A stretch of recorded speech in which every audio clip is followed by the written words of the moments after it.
Esta semana estaba leyendo una noticia que ve casualmente coincide con algo de lo que nosotros hemos hablado anteriormente. Un ingeniero de Google decía que había encontrado una conciencia artificial dentro de los servidores de Google y que al momento de preguntarle eh, qué sentiría respecto a la posibilidad de que lo apagasen, esa conciencia que él entiende como un niño pequeño, le respondió que sentiría mucho miedo porque sería algo similar a la muerte. ¿Qué pasó ahí?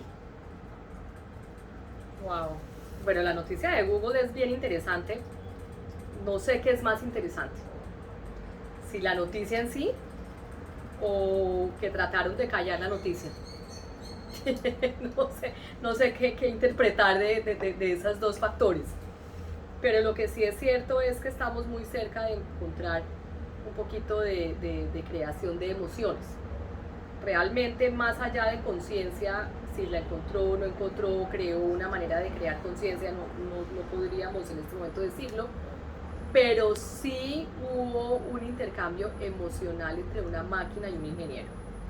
Y fue un intercambio emocional programado a raíz de una serie de algoritmos que fueron suministrados a este programa que le permitió programarse a sí mismo de cierta manera.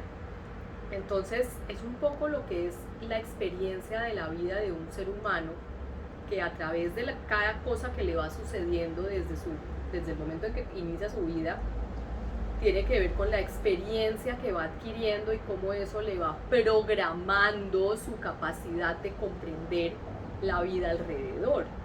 Y la vida alrededor la comprendemos en virtud de nuestras experiencias emocionales. Somos seres que sentimos y pensamos.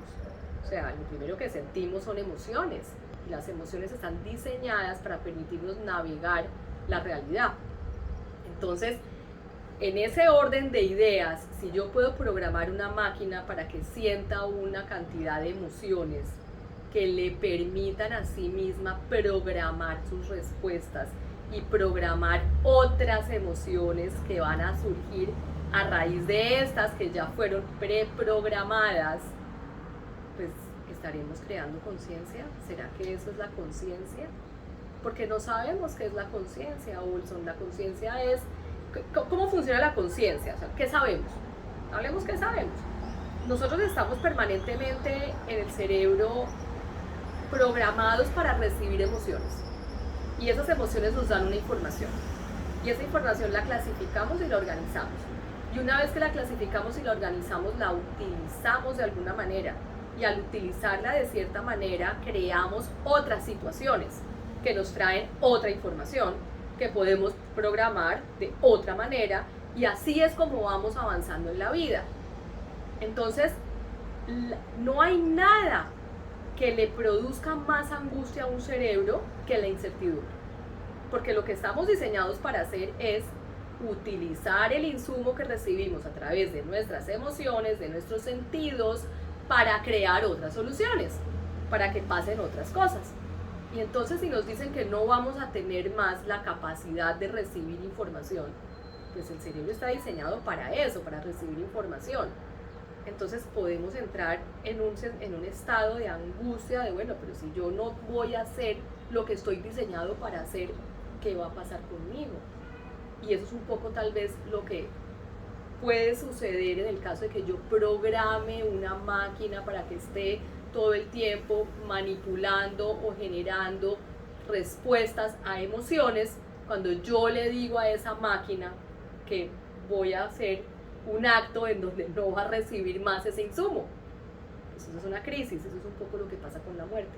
Si nosotros supiéramos qué pasa después de la muerte, si nosotros supiéramos qué va a pasar después y cómo va a ser el manejo de nuestro devenir, si hay un devenir, pues no tendríamos tanta ansiedad de morir, tanta ansiedad de terminar con la vida. Pero lo que sí es cierto, y yo quiero dejarlos con esta reflexión, es que el único requisito que hay, sí o sí, para morir, es estar vivo. Nacemos para morir. Nacemos para morir, pero nos da miedo no seguir.